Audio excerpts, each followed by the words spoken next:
जहांगीर जदून साहब हो गया जो होना था और फिर कमेटी भी बैठी है, इसमें शिरकत भी करनी चाहिए थी। लेकिन on the other hand Ali Amin Gandapur साहब कह रहे हैं कि अगर जस्टिस मंसूर अली शाह अगले चीफ जस्टिस नहीं होते तो फिर हम मुल्क गिर एहतजाजी तहरीक चलाएंगे। बैरिस्टर गौहर साहब का मौक़िफ़ शॉर्ट में आपने सुना कि वो बिल्कुल यकसर मुख्तलिफ था। अभी जो 3 नाम हैं सीनियर मोस्ट जजेस के, जिसमें मुनीब अख्तर साहब भी हैं, जस्टिस मंसूर अली शाह भी हैं, याया अफरीदी साहब भी हैं, ये कयास किया जा रहा है कुछ हलकों से कि याया अफरीदी साहब हो सकते हैं। आपको क्या लग रहा है इस सिचुएशन में? बहुत शुक्रिया। देखें, मुझे तो पता नहीं है कौन होगा, लेकिन मैं एक बात जो हमारा एक्सपीरियंस है नियर फ्यूचर में या पिछले 5-10 साल ले लें, पॉलिटिकल पार्टीज हमेशा उस जज को पसंद करती है जो उनकी फेवर में फैसला दे। अगर मंसूर अली शाह चीफ जस्टिस बन जाएं, वो 2 फैसले अगर पीटीआई के खिलाफ आ जाएंगे ना, ये उनको यकीन करेंगे सोशल मीडिया गालम गलोच करना शुरू कर देंगे। और हमारे पास रिकॉर्ड है, चीफ जस्टिस देखें जो इस्लामाबाद हाई कोर्ट के, इनको क्या कुछ नहीं कहा। ये सियासी जो जमातें हैं ना, ये मेरिट पे काम करना नहीं चाहती। ये आप देखें, ये कहते हैं ये सियासी केस बहुत थे सुप्रीम कोर्ट के पास, बहुत इनको पूछे सियासी केस कौन लेके जाता है कोर्टों के अंदर? या एक पार्टी लेके जाती है, दूसरी लेके जाती है। जब एक पावर में होते हैं, अब डिफेक्शन क्लास जब जिस पॉलिटिकल पार्टी की फेवर में होती है उसको वेलकम करती है, जिसके अगेंस्ट होती है लूजिंग एंड पे होती है, कहते हैं जी वो लोटा हो गया जी, बिक गया है। जब उनकी फेवर में होती है कहते हैं जी ये इनका जमीर जाग गया है, इन्हें तसल्लुत से आजाद हो गए, इन्होंने अपने जमीर की आवाज के मुताबिक फैसला किया। तो वो अल्फाज तब्दील करते हैं, लेकिन जो उनकी फेवर में जो उनको पसंद होता है, ये अपनी ये इंटरेस्ट का मामला है सारा। ये कोई प्रिंसिपल लेकिन इसको इसके लिए तो जहांगीर जदून साहब फिर ठोस शवाहिद और कोई बेस और ग्राउंड भी तो होना चाहिए। ये भी तो हो सकता है कि कोई और फरीक इस चीज को मिलाइन कर रहा हो या पॉलिटिसाइज कर रहा हो, पाकिस्तान तहरीक इंसाफ की तरफ से ये मामला ना हो। हमें हाफिज एहसान साहब ने भी ज्वाइन किया है। हाफिज एहसान साहब, हम डिस्कस ये कर रहे हैं कि ये जो भी कमेटी का इजलास भी चल रहा है खुसूसी, और उसमें ज़ाहिर है कि गौर गौस भी किया जा रहा है पाकिस्तान तहरीक इंसाफ की, या यूं कहूँ सुन्नी इत्तेहाद काउंसिल की अदम शिरकत भी है। लेकिन माय क्वेश्चन इज कि हम अभी तक आइडलाइज कर रहे थे बिफोर 26 जो तरमीम हुई है कि एक इदारे को मिसाल बना के पेश किया गया है, जो मोस्ट सीनियर होगा वो ये कुर्सी संभालेगा। अब इस तरमीम के बाद पिक एंड चूज का नाम दिया जा रहा है कि जो फेवर में होगा उसे लगा दिया जाएगा और 2/3 मेजॉरिटी जो कमेटी में होगी वो नाम भेज देगी आगे। इसी तरह की कहानी हम शायद किसी को गिरा ना गुजरे, हम आर्मी चीफ की अपॉइंटमेंट पर भी देखते हैं। तो आप नहीं समझते कि 26वीं आईनी तरमीम के बाद तो ज्यादा पॉलिटिसाइज हो गया? बिस्मिल्लाहिर्रहमानिर्रहीम। Farwa, thank you so much for inviting. मैं आज पहली दफ़ा आपके प्रोग्राम में आया हूँ, बहुत शुक्रिया आपका। अच्छा, अब चीज़ ये है कि अब रियलिस्टिकली अगर फैक्ट्स पे जाएंगे तो फिर आपको अंदाज़ा होगा कि हमारा नैरेटिव जा किस तरह रहा है। आप इस वक्त बात कर रहे हैं कि शायद पाकिस्तान की पार्लियामेंट के अंदर जो एक नेशनल असम्बली की कमेटी बनी है, उससे पाकिस्तान की जो इंडिपेंडेंस ऑफ जुडिशरी है वो भी इफ़ेक्ट हो रही है। पाकिस्तान के अंदर सेपरेशन ऑफ पावर का कॉन्सेप्ट जो है वो भी इफ़ेक्ट हो रहा है, और तीसरा ट्राइकॉटमी ऑफ पावर जो है वो भी इफ़ेक्ट हो रही है।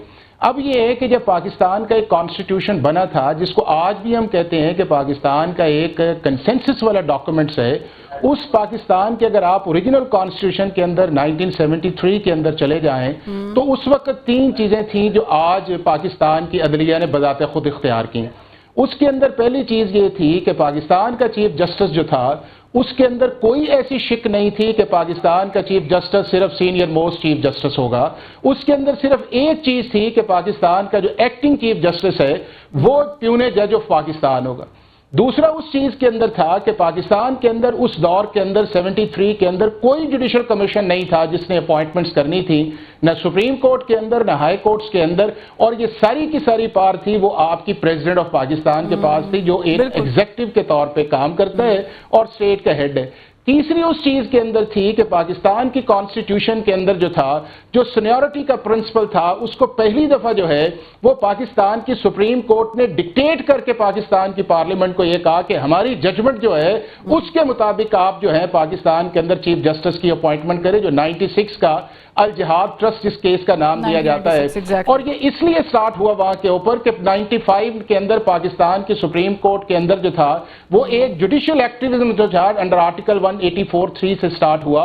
और जब कभी दुनिया के किसी मुल्क के अंदर नहीं होता कि कॉन्स्टिट्यूशन के अंदर आपका प्रेरोगेटिव ही नहीं है कि एज ए जुडिशरी आप वो परफॉर्म करें, But लेकिन this is आपने वो करवाया। totally clear. I know it's a part of history, Hafiz साहब. It's a part of history. अच्छा, It's totally clear. नहीं, फरवा मैं इसलिए जा रहा हूं कि जब हम बात करते हैं पाकिस्तान के कॉन्स्टिट्यूशन की तो फिर हमें लोगों को ये बताना चाहिए कि हम खड़े कहां हैं। उसके बाद यह है कि पाकिस्तान के अंदर जब 18वीं तरमीम आई तो उस वक्त दो प्रोसेस थे, एक जुडिशियल था, एक पार्लियामेंट्री था। अगर वो अमेंडमेंट इतनी अच्छी थी तो पाकिस्तान की सुप्रीम कोर्ट ने 19वीं आईनी तरमीम करवाई क्यों जी? अब यही सीनियरिटी कम फिटनेस का प्रिंसिपल है। अभी पाकिस्तान का जुडिशियल कमीशन जिसकी एक कमेटी बनी थी जिसको हेड किया है जस्टिस मंसूर अली शाह साहब ने, उन्होंने अभी रूल्स पास नहीं किए।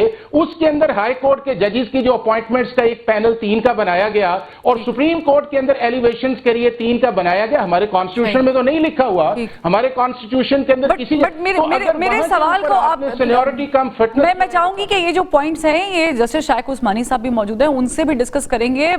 जस्टिस शाइक उस्मानी साहब, सवाल मेरा वहीं पर है जो मेरा हाफिज साहब से था, उसका भी आई एम श्योर कि आप जवाब देना चाहेंगे। और दूसरा ये कि वुकला के ऊपर बहुत इन्हिसार कर रही है पाकिस्तान तहरीक इंसाफ कि हम एक ऐसी तहरीक चलाएंगे जो जुडिशरी रिस्टोरेशन की तर्ज पे होगी और बहुत बड़ी तहरीक होगी, क्या मुमकिन है?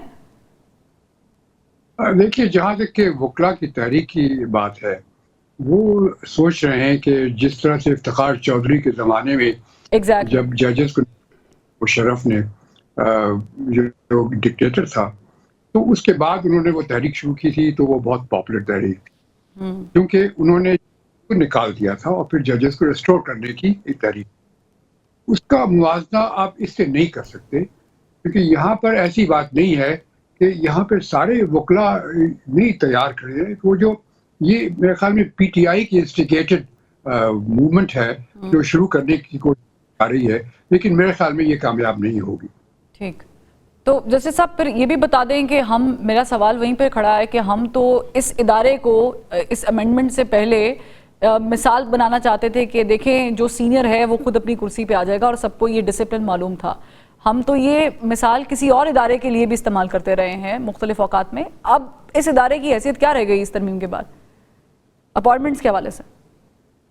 देखिए, जहाँ तक के सीनियरिटी का ताल्लुक है, ये एक सिस्टम शुरू किया गया ताकि जो पुराने ज़माने में होता था कि जिस तरह सज्जाद अली शाह को बना दिया, जिसको चाहे बना दिया, और उसको रोकने के लिए जजेस केस एक हुआ था जिसमें ये फैसला हुआ था, जजेस ने फैसला किया था क्योंकि उनको सूट करता था ये चीज़। लेकिन क्यों ज़रूरी नहीं है, दुनिया में ऐसा नहीं होता। सारी दुनिया में जजेस जो चीफ जस्टिस वगैरह जो भी होते हैं वो अपॉइंट जो करती है वो सेनेट वहाँ पे करती है। अमेरिका में जगह पर दूसरे जो तरीके से होते हैं, सियासी इन्वॉल्वमेंट इसमें होता ही है। लेकिन चूंकि एक सिस्टम चल पड़ा था यहाँ पे, अब उसको लोगों ने समझ लिया कि ये एक तरीका है, चूंकि कुछ लोगों को सूट करता है, कुछ लोगों को सूट नहीं करता। लेकिन अगर उसको चेंज किया जाता है तो इसमें कोई मुज़ायका नहीं है। इसको देख लें कि जिस तरह से अगर एक कमेटी बनती है, वो कमेटी डिसाइड करती है। अब जो प्रेजेंट सिचुएशन है आप देख लें कि सिर्फ 3 जजेस हैं, एक मंसूर अली शाह साहब, एक मुनीब अख्तर साहब, एक यहिया आफरीदी साहब। इनमें से एक अगर वो यहिया आफरीदी को सिलेक्ट करते हैं तो उस ठीक है, वो भी ठीक है, लेकिन बाकी भी हो सकता है कि वो यूसुफ अली शाह, मंसूर अली शाह साहब को सिलेक्ट कर लें या मुनीब साहब को सिलेक्ट कर लें, तो उससे फर्क क्या पड़ता है? जजेस एक दफा चीफ जस्टिस जो बन जाता है, ये जरूरी नहीं है कि वो आप हमेशा आपके हक में फैसला देगा चूंकि वो आपके फेवर, ऐसी बात नहीं है।